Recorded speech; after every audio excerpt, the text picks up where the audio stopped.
এই দেখো বন্ধুরা, পলাশ গাছটা তোমাদের দেখিয়েছিলাম না, তখন এখানটায় বাঁশবন ছিল, বাঁশের ঝাড় ছিল, তো বাঁশ গাছগুলো গতকালকে কেটে দিয়েছে।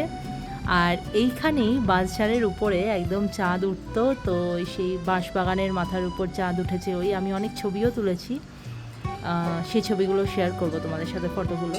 তো বাঁশঝাড় কেটে দিয়েছে, বাঁশ গাছগুলো আর নেই, সব কেটে ফেলে রেখেছে। এবার পলাশ গাছটা দেখা যাচ্ছে, পলাশ গাছটা পুরো লাল টকটকে হয়ে রয়েছে, এত সুন্দর দেখতে লাগছে।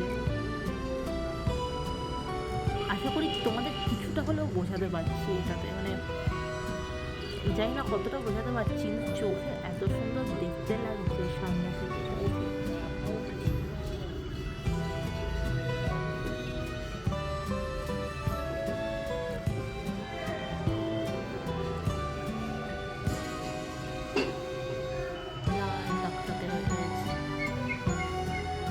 মনটা ভালো হয়ে যাচ্ছে এখানটায় আসলেই।